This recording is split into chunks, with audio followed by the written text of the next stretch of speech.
Welcome to the F-It Bucket, a podcast exploring the realms of cybersecurity and our daily human interactions with digital innovations. I'm Alex Gallegos, and I'm a systems administrator.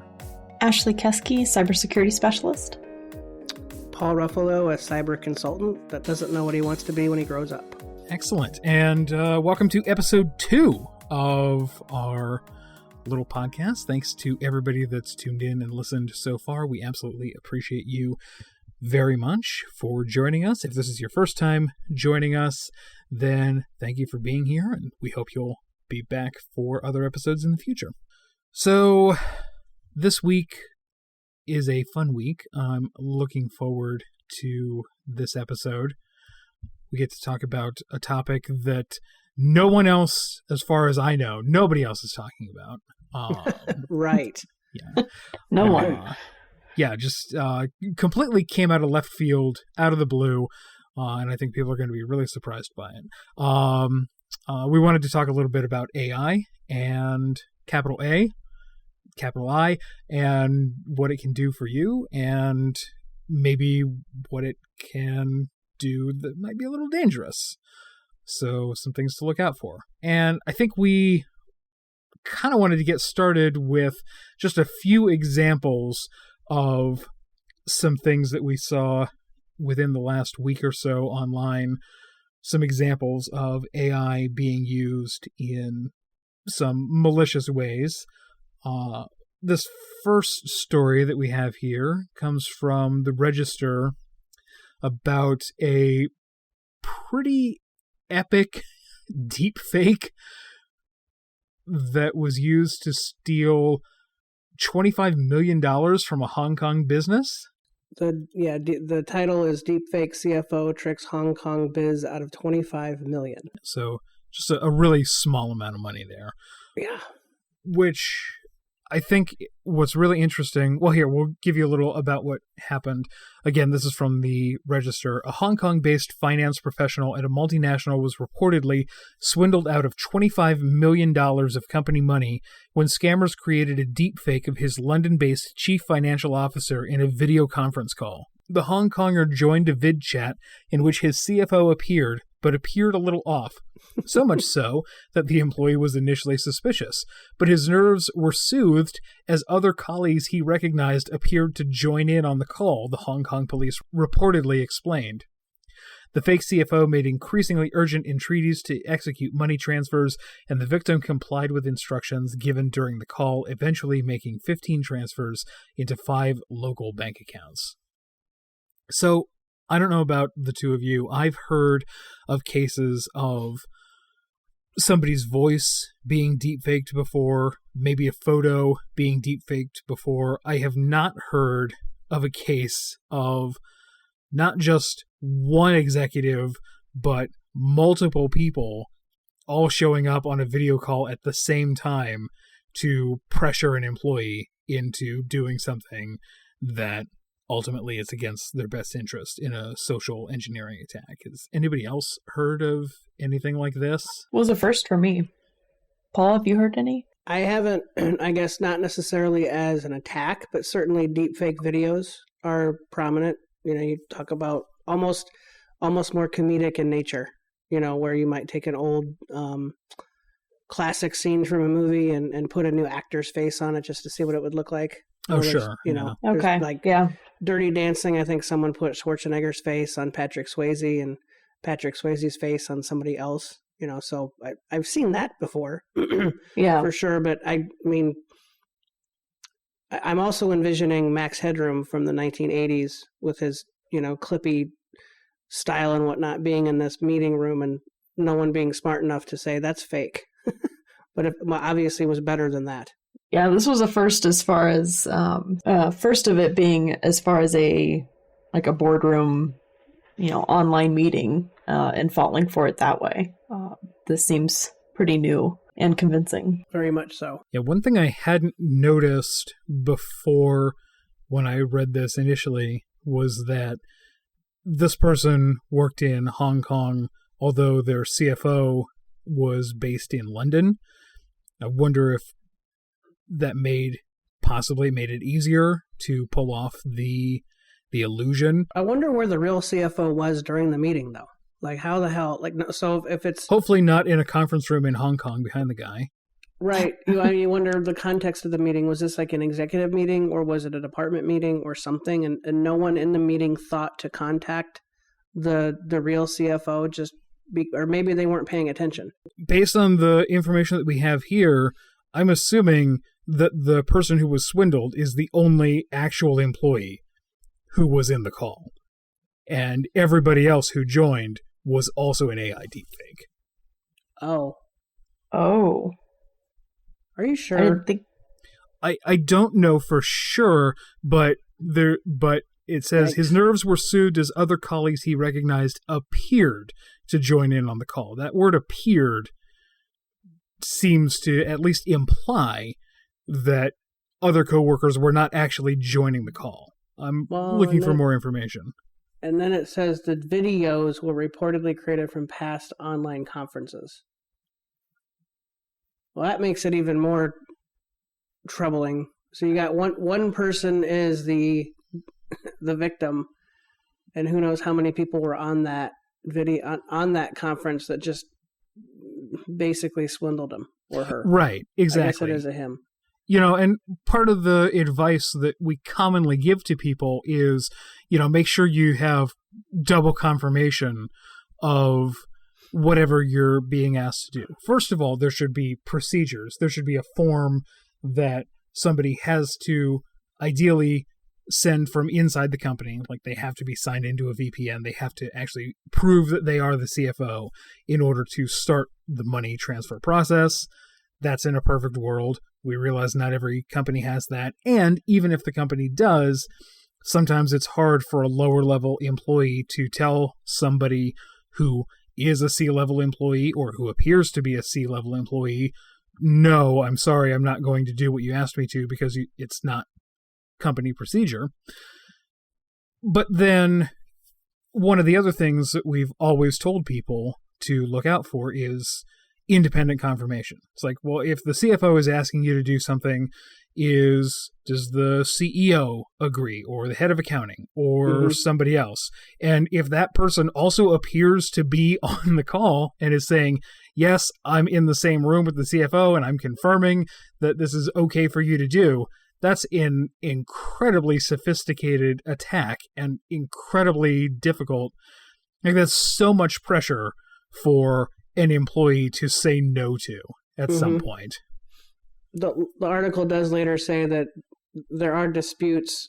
Some reports suggest that one participant on the call was real, while others suggest multiple participants were human. So I guess there's really no way to know unless we were to somehow talk to the actual person that was duped. So if you're out there listening, we'd love to talk to you to get the actual story. Yes, absolutely. And also leave us a review.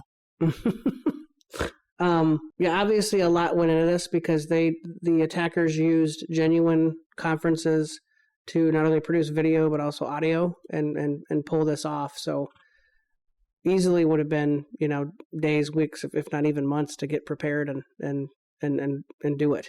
Yeah, and pretty simple. You're probably looking at LinkedIn or doing some sort of, recon of sorts on their website to see who all the employees are, and then going out looking at videos. And have they appeared on a YouTube channel? Have they had audio on a podcast, for example? Like, did you catch what we did at the beginning of this episode? Personally, I hope that you did, but I don't know if everybody will have or not. So I didn't record my introduction as I normally would. I took a 3-minute sample of my voice and I uploaded it to Captivate. I did have to check a little box that said I have permission to use this voice print and clone it, which I'm sure would stop a criminal dead in their tracks. And it cost me all of $1 to get a voice that I thought when I listened to it, it was like, that doesn't sound like me. It's too deep. It doesn't have any emotion in its soul, and everybody else that listened to it. Yeah, exactly. And everybody else that listened to it was like, no, that sounds pretty spot on. And Well, here, I'll let you listen to what it very first came up with when I put my introduction in. Welcome to the FIT Bucket, a podcast exploring the realms of cybersecurity and daily our human interactions with digital innovations. I'm Alex Gallegos, a systems administrator, and this voice is not me. It's a computer simulation of me. So that obviously has some pretty significant problems, of course. Didn't get the name of the podcast right, for starters, so that's kind of a dead giveaway. But I also felt like it was a little monotone, especially right at the end. But there are a couple of settings that you can mess with in order to change the results that you get and try to inject a little more life and energy into the result that it generates for you. So then I got version 2 here. Welcome to the FIT Bucket, a podcast exploring the realms of cybersecurity and our daily human interactions with digital innovations. I'm Alex Gallegos, a systems administrator, and this voice is not me. It's a computer simulation of me. And then I sent that off to Ashley and Paul, and they thought that sounded pretty good. I still wasn't convinced, so I changed a couple more settings, and I got this third version. Welcome to the FIT Bucket, a podcast exploring the realms of cybersecurity and our daily human interactions with digital innovations. I'm Alex Gallegos, a systems administrator, and this voice is not me.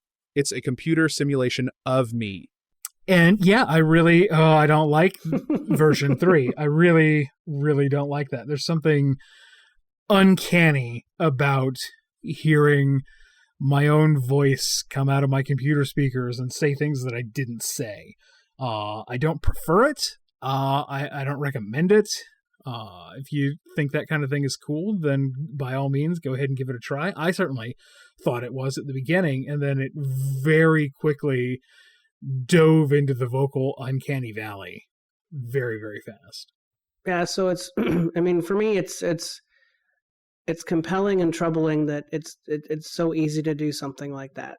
I mean, there are all kinds of fun things you could do with the technology. I mean, you could create a children's book just from text and then craft a voice and have that be a read over if you don't like your own voice. I mean, you can do a ton of things with video and imaging as well. So if you want to go down that rabbit hole, there's tons of tutorials and stuff out there and on the interwebs.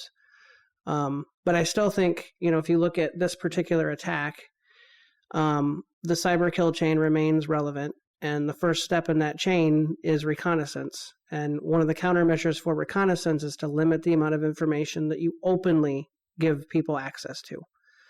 And Ashley and Alex, you guys have both already mentioned, like online, you might not, I mean, if you can get away from posting pictures of your staff, that's probably good. You certainly don't want to list phone numbers if you don't have to, unless there's just one general number for people to use, or even email addresses. I would refrain from.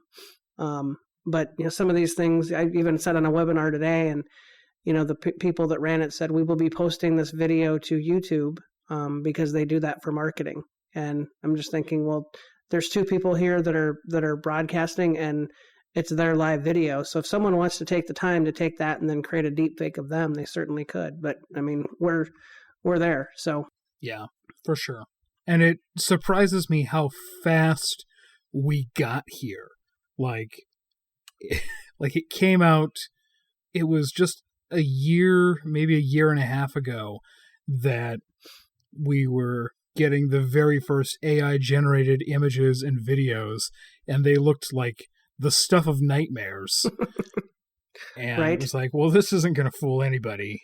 And I don't know, I discounted it, or I certainly thought it was going to take a decade before it improved to the point that anybody was going to be fooled. And then a couple of weeks ago, we got that text-to-video demo from OpenAI of those puppies playing in the snow, and the drone footage of that coastal town. And my first thought was, it's over. It's over. There's no such thing as truth anymore. Nobody's going to be able to believe anything they see unless they were physically present. for it. There are a handful of programs or softwares out there that will detect those fake images and videos, whether that's through a watermark or something else there. Yeah, and I'm sure Fox News is going to judiciously apply use of that tool set, like the responsible journalists they are.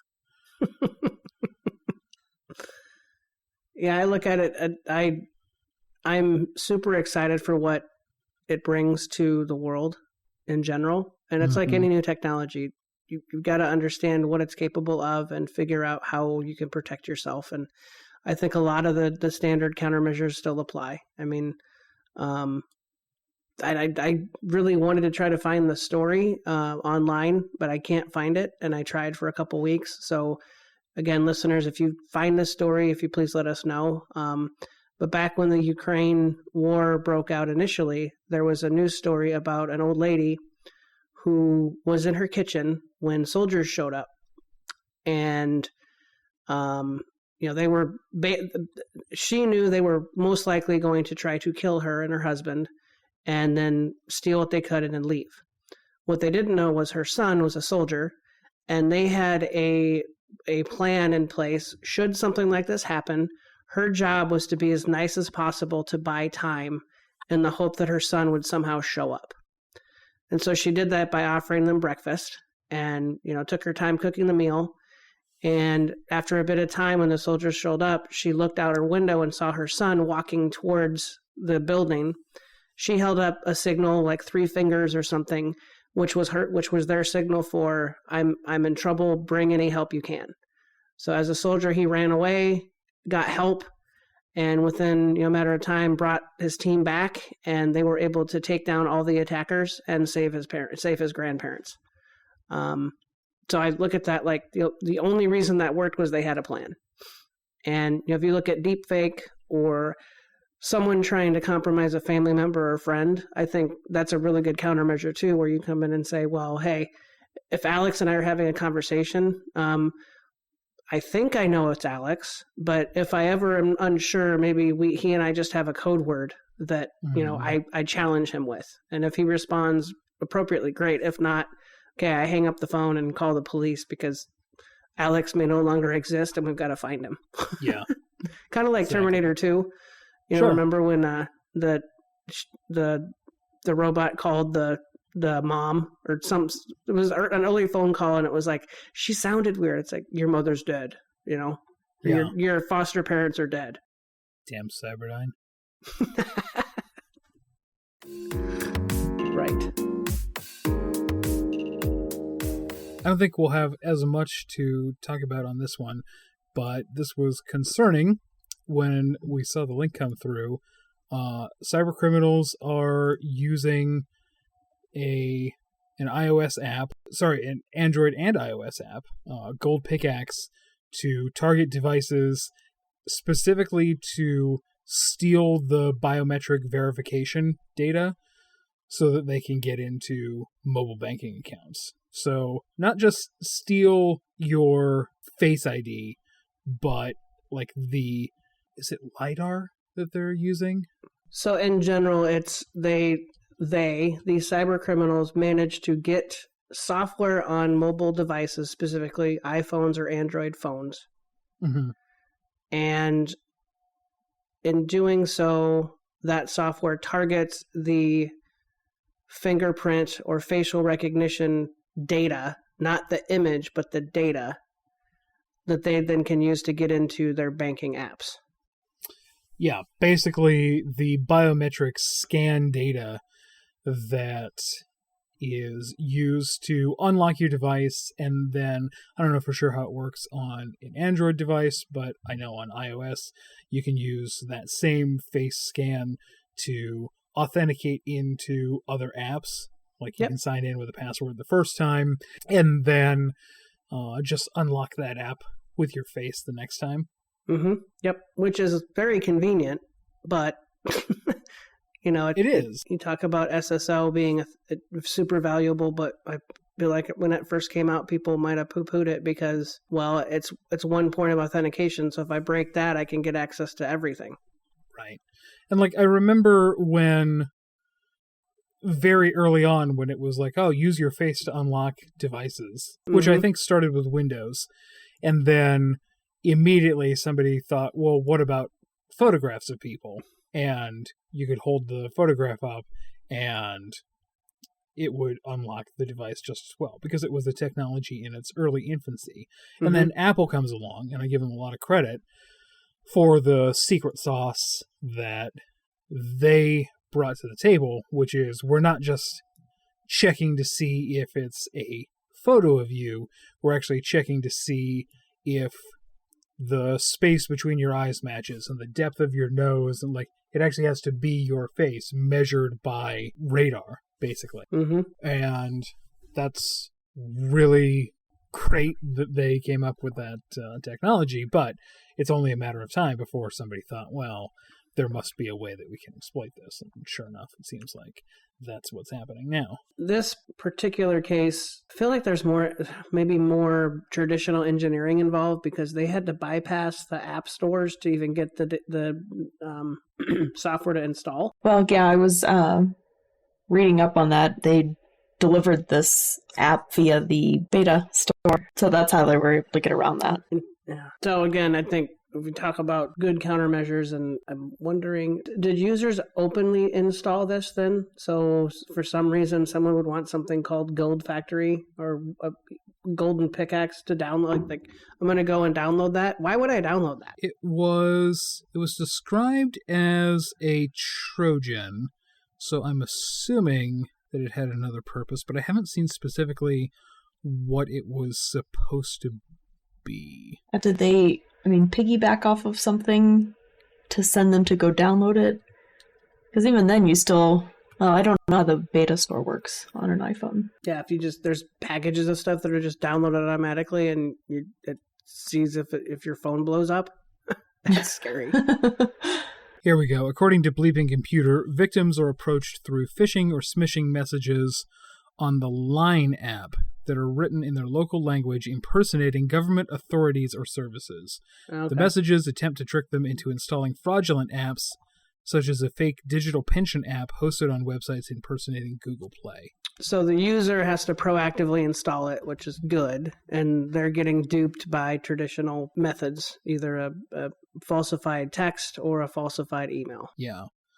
Oh, wow. And then for iPhone users, the threat actors initially directed targets to a test flight URL to install the malicious app, allowing them to bypass the normal security review process like we've talked about.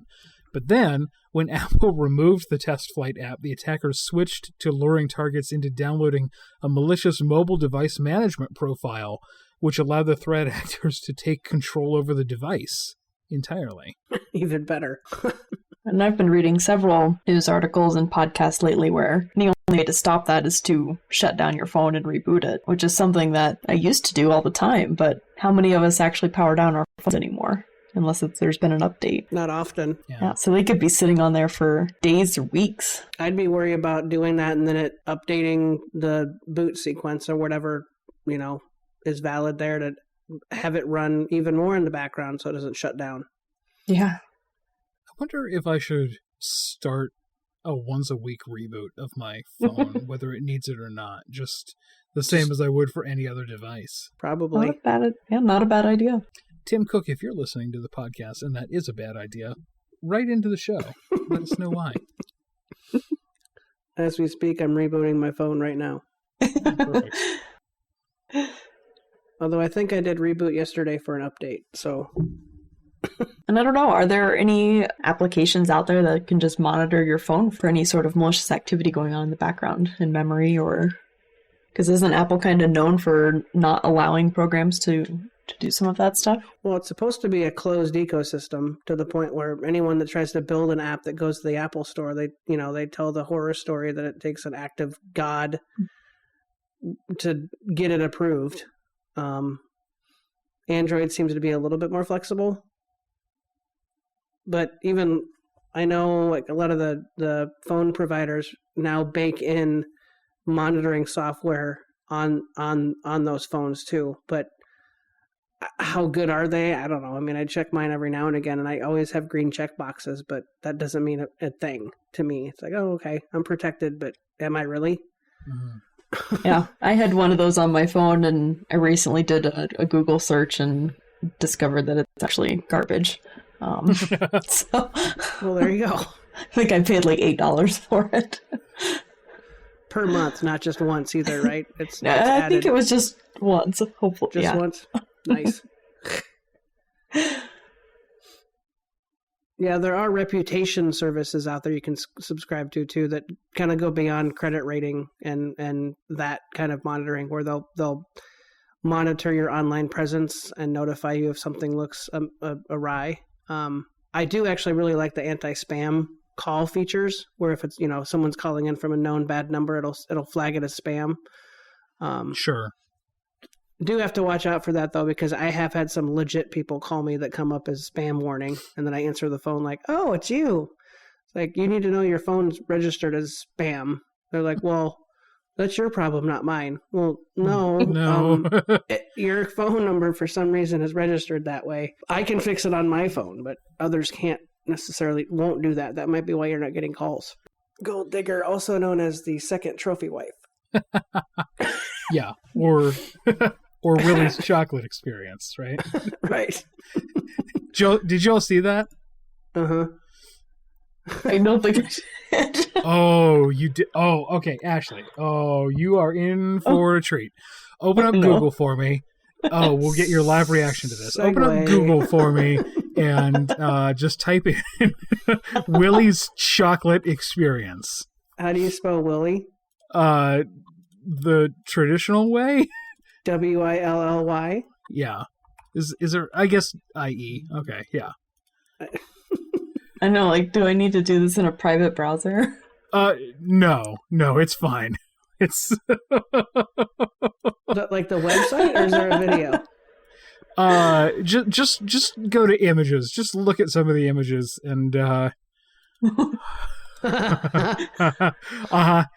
So for anybody that can't see, so this was out of Glasgow.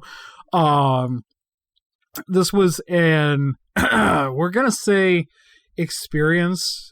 We also could go with scam for an entertainment experience that some company was going to put on, clearly trying to cash in on the new Willy Wonka movie. And they were like, oh, you know what? We're going to call it Willie's Chocolate Experience. And it's all the... I'm sorry. Oh, it promised all these amazing, wonderful sites. Like if you've ever been to an art experience by Meow Wolf and you look at the photos on the website and it's like, oh, it looks like it's going to be something like that. But then some of these images you look into and it's like, wait a minute, something seems a little bit off about this. Like there's this one of this guy in kind of a Willy Wonka costume standing next to like a flying horse, and he's holding a big lollipop, and he's surrounded by candy and gummy bears and stuff, and it's got one of those banner things along the top of the image, and the top of the image says "Ensharining Entertainment." And then down at the bottom it lists some other things that you can experience, like cat-gicating and Karchi Tons, Exorcerdre lollipops. Wow. My favorite one. Oh, this makes me so happy. My favorite one is a screenshot from a page that they have since taken down because they very quickly were like, we have to stop selling tickets to this thing or we're going to get sued into oblivion. That's an image that has this giant like ribbon banner thing at the top, and the banner at the top just says, create the booking page of Will Chocolate Experience. So it's like, that's just the prompt that somebody clearly put into the AI, and it put the prompt in the image.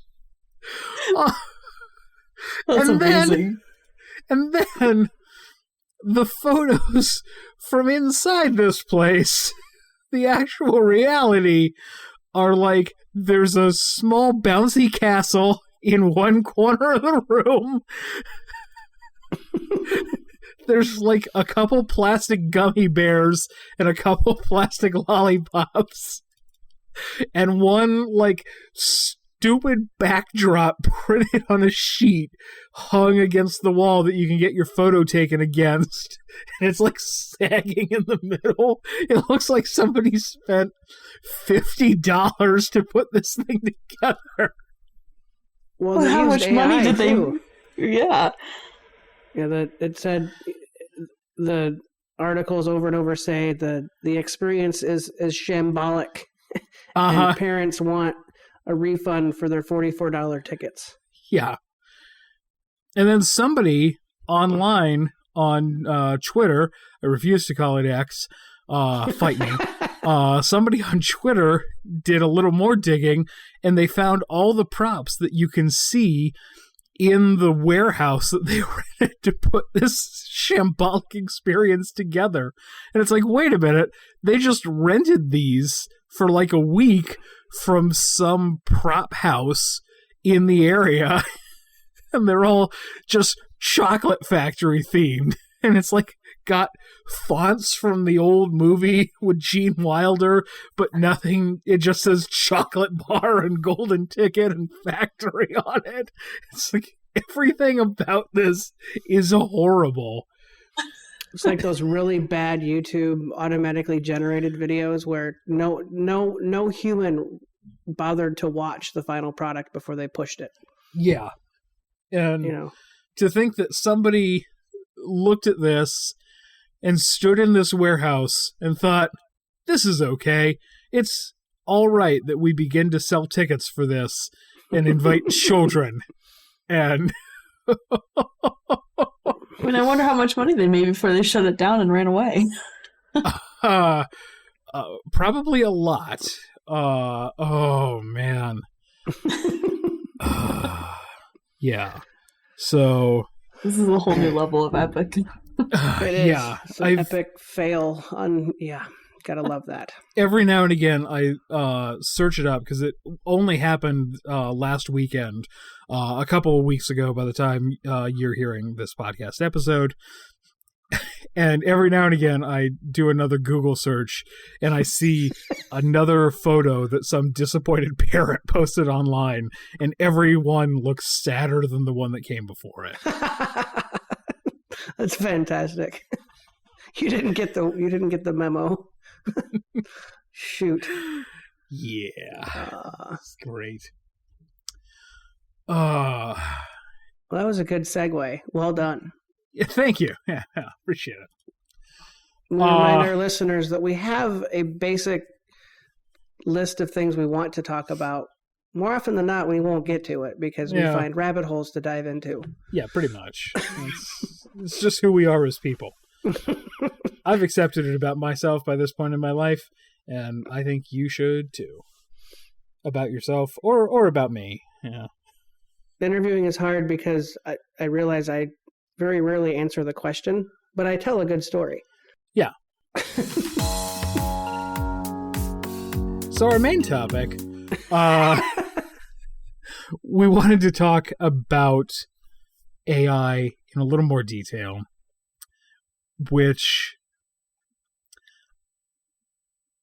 so obviously there's this worry that deepfakery could be used against any of us, right? Just kind of like in the topic of our first story.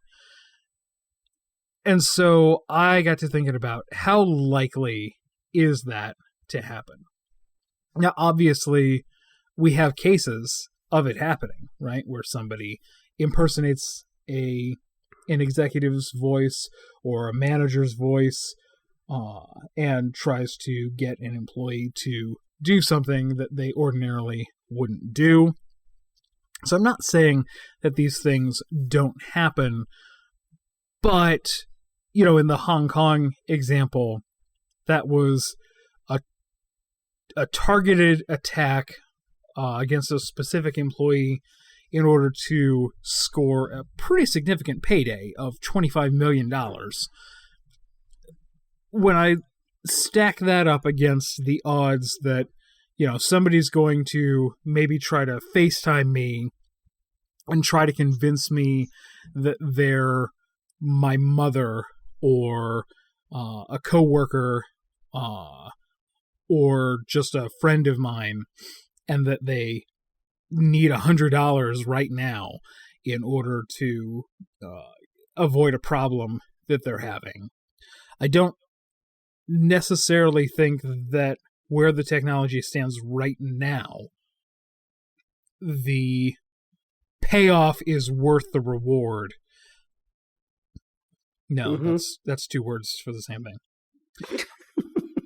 The juice isn't worth the squeeze? Yes, the payout that somebody gets is not worth the time and effort that they spend in order to create a realistic model of somebody. Although it's getting easier and easier all the time. And I wanted both of your opinions. Do you think that that is true, or do you think that we've already passed the point of no return and we should expect people to be impersonating our friends and family members all the time? I don't think we're too far off. I get the feeling that this year we're going to see a lot more of it. Yeah, I would agree. I mean, I think in the space that we play in, there's that moniker of script kiddies that they go and they use the tools that are there to use and see what they can shake out from that. And I feel like that's what AI is for us now. There's so many tools that are free or super cheap that are out there that, you're going to have kids with too much time on their hands or adults with too much time on their hands producing things, and then maybe thinking, well, hey, there's this person from high school that I just can't stand. Let's see what I can do to them, or something like that. I don't see things on the order of the $25 million happening that often. I still feel like a lot of those might be nation state backed and targeted, a lot more specifically, for bigger things, bigger payouts. The other thing that when I talk to folks about attacks like these, I use the analogy of a martial artist that has a black belt.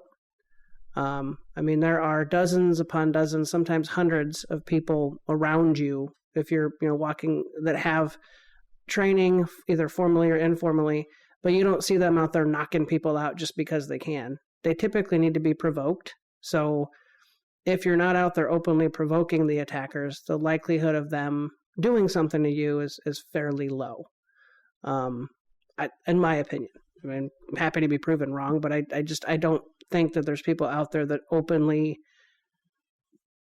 try to do stuff just because they're nefarious. I think at the same time too, a lot of times you become a victim because you might just share IP space with something that is super critical or easily open. And sometimes that happens too, where they're just doing a scan and they find something open because they're doing it in sequence, and it's like, oh shit, you became a victim because you were just literally in the wrong place, but it's nothing you did. Yeah, that makes sense. And actually, to your point, I think my opinion is subject to change based on the way the technology landscape changes. And certainly not only how easy it was to clone myself with just a short sample, but the developments we saw out of OpenAI just within the last couple of weeks are slowly starting to shift the needle the opposite direction for me. I do still think that in the absence of having clean video or clean audio of somebody that in order to try to pull the wool over your eyes. I still think there's a much easier threat model for attackers to go after with the AI tools that they have available to them, which is not really getting talked about a whole lot, which is the hallmarks that we tell people to look out for when it comes to spam messages. Look for misspellings, look for wording that doesn't seem right, look for messages that just don't seem like they're sent from a business, but rather look like they might have been sent from somebody in, say, a foreign country that doesn't speak English as a primary language. The ability that somebody has to go out and create a free ChatGPT account and put a prompt in broken English and have it punched up so that it's very believable and real and in pretty good grammar so that it's able to be read and believed is, I think, a development that kind of flew under the radar in the large language model discussion, but I think that's going to make some of those easy tells for, oh, this is a suspicious message and I should not interact with it, a lot harder to identify going forward. So have you called your mom with your fake voice to see if... Oh, I haven't. You should do that. I could. I should leave a voicemail sometime. So I should call at a time I know she won't be available and leave a voicemail. Because otherwise she's immediately going to cotton on when she asks a question and then hears typing and then like 30 seconds between her question and my reply. Like, yeah. Oh, how you doing? Yeah, I the fact that there are so many tools out there, it is troubling, but I push back on you a little bit, Alex, because I don't know how likely it is for someone to be duped live. Right. Exactly. I mean, you're going to have to take... Now, granted, this dude that had a video conference was duped, so I don't... Who knows how long that call was. Was he actually paying attention? I mean, the likelihood of that happening often, I feel like, is pretty low. Mm-hmm. And, analogy there I draw, too, is I've been playing video games since I was in diapers, it seems like, and I spend more time on sports games, and it still drives me crazy that the damn people that make like Madden and FIFA can't get the announcers to be real. Like, you're using recorded phrases, and a lot of times it's not relevant to what the hell just happened. Like, why that, all the tooling you need to do what a gamer would like to see is there. Why just do it? Yeah.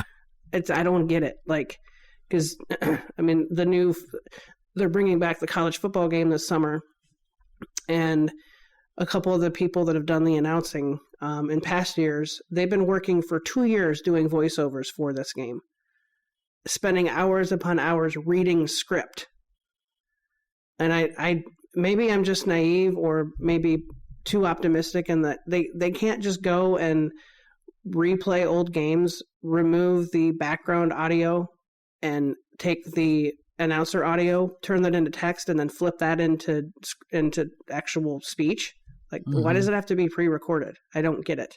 Maybe it's not in the budget, but it's just, again, rabbit hole. Yeah. I was at a talk, a local conference talk a few weeks ago, where they were talking about loved ones and AI, and how, as you get older, maybe your significant other passes away and you're lonely, right? So you start chatting with people online, and Sure. Next thing you know, you've been tricked into sending money or etc. Overseas, and they can very easily create all of that through either ChatGPT or 11 Labs or any of those language learning models, right? Those LLMs. Yeah. The other thing I would add is there's a book I read back in grad school in part called Kiss, Bow, or Shake Hands, the best-selling guide to do business in more than 60 countries. And it was relevant because it was an international business class. And we were just talking about, there's certain things you can do in the US that you'll never do overseas. You might get put in prison or inadvertently offend someone. So like I believe it was Japan, if someone hands you a business card, you're supposed to treat it like gold. Like instead of just taking it and putting it in a pocket, you take it with two hands, read it, bow to the person that gave it to you, and then you're supposed to set it in front of you because you want them to feel like it has value, versus you might go to a lunch here in the States and take it and throw it in your pocket or put it in your wallet or something. You do that overseas, best of luck. The funniest story that I remember from that book is when KFC first went into China, in Mandarin, finger licking good literally means chew your fingers off. So obviously the first set of the ads bombed because people were like, I'm not, huh? So you correlate that to, AI and crafting video and audio. To translate something from one language to another, it's one thing to be read, but conversational, you have to have someone that knows the language so they can embed the appropriate lingo. Sure. I don't know that we're there yet. I know like 11 Labs, they have that inline translation, which will be fun to play with eventually to see, well, okay, if I make a statement in English and I translate that to Mandarin or French or Italian or Greek or Latin, is it actually valid? And Ashley, you even mentioned, was it Polish for your husband? You're like, well, Yes. Let's see what he thinks if I do this. And be like, yeah, this is great. His mom still calls toilet paper shit paper, and I think it's the greatest thing in the world. Yeah, I have some relatives that have some good labels for things. Like the windshield is the window shield. Pajamas are bed clothes. Nice. The air conditioner is the cooler. We had a friend from Germany, like just a really close family friend, and they were out driving around looking for a playpen when they were going to have a kid, and he couldn't think of the word for that. And so he told the associate he was looking for, a baby jail. Fabulous. Yeah. To be fair, from that age and that angle, Yeah, it does look like jail. Yeah. uh-huh. Like the one brother from Back to the Future that loved his crib, and Marty McFly's like, if you only knew. Yeah. Oh, that's funny. So one of the things that we want to do is take feedback from our listeners, questions from our listeners, and read some of those comments on the show, respond to them, use them as discussion points. This is kind of early in the production run, so we don't have any messages from listeners at this point, which is somewhat to be expected. But in order to prime the pump just a little bit, we wanted to offer kind of a special deal. Right now, we don't have any merch, but we anticipate that we will at some point in the not too distant future. And so the first 25 people that send us a comment or a question of some kind, either by adding us on Twitter at the Effit Bucket or sending us an email at theeffitbucket@gmail.com, will be signed up to receive a free item of some kind from our merch store at some indeterminate point in the future when we have items and a merch store. This is a pretty loose agreement, but nonetheless, it is there. I'd probably only say we have to validate that they're real and not a bot, Yeah, that absolutely makes sense. given the topic of today's. Sure. Yes. Anyone that can prove that they're human. Well, no, that leads to an ethical discussion. Just all right. Anyone that we are pretty confident is a human. How about that? Right. Solely at our discretion. So this is your opportunity. If you think you can pull one over on us, go for it. and claim all 25 items for yourself.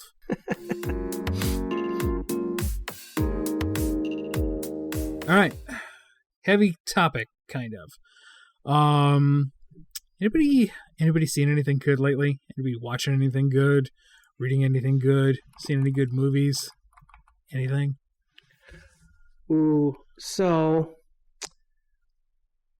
two things on Netflix. Thanksgiving, the movie. It is irreverent. It is stupid, in my opinion. It is entertaining. And if you have time, I would invite you to watch it because it's everything a bad horror movie should be. Perfect. Reminds me a lot of classic 80s movies. Nice. An edgier series is called Bonding on Netflix. The plot is old high school friends, you could probably say they were dating, reunite later in life, and one of them is a gay male who was hilarious. His friend asks her to help him as her bodyguard / helper because she is a dominatrix. It is not like soft porn by any means. They do get into some sexual environments and activities, but there isn't any nudity. It's not like gross. It's just it's hilarious. Just the interactions they have are just entertaining. Laugh out loud. So both of those we've filed away as we need people to watch these because they're entertaining. Nice. And my royalty checks can be sent to the F it bucket in Bitcoin. Love it. No, I can't really think of. I haven't really been watching too much lately. I guess like about a month or two ago, I watched Love on the Spectrum on Netflix, and it is a really just heartfelt, warm, feel-good show where people with autism find love, and it's a great show. Is that new? New-ish. I think they have a couple of seasons now at this point, and they have Love on the Spectrum here in the US, I think one in Australia. I can't remember what other country. What about you, Alex? I've been watching the internet fallout from Willie's chocolate experience. No, I'm actually rereading a book that I read in college because I was like, oh, well, now that I've actually worked in a professional environment, I am sure this will provide some new perspective. So I'm partway through my reread of Fierce Conversations by Susan Scott. Interesting book about how to communicate with other people more effectively, both in a business context and in a personal context. Really interesting information there, and one I think a lot of people could stand to benefit from. So absolutely gets my recommendation. Books are good, that's for sure. All right. Well, thanks everybody for joining us on another episode, and we will see you in a couple of weeks. Fabulous. See you in a couple weeks.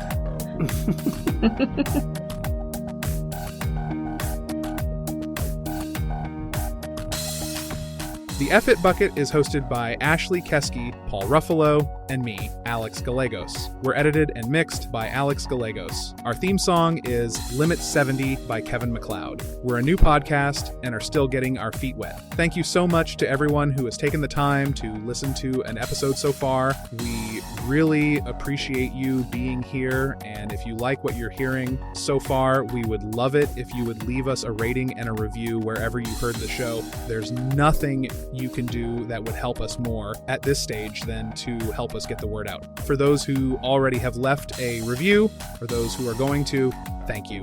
You mean the world to us. Now, on the other hand, do you not like what you're hearing for some reason? Well then, social media is the place for you. We're on X at the F It Bucket, that's EFF. Our subreddit is r/the F It Bucket. and you can email us directly at theeffitbucket@gmail.com.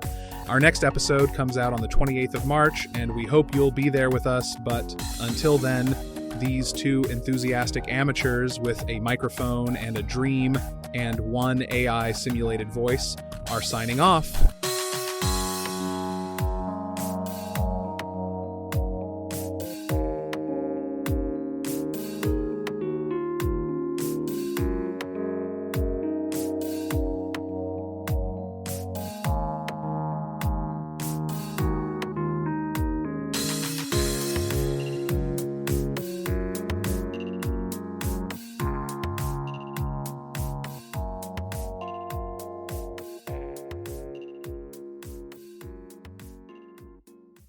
At least it wasn't one of those scam calls where you answered it trying to be really funny, and then it's just awkward. Oh, that's episode 4, how to mess with attackers. Right. Excellent. We'll bring on Camille as a guest speaker. Yeah, we have man. lots of examples there. Oh, I would absolutely love to do that. I could just read text messages for an hour, and it would be great. There you go.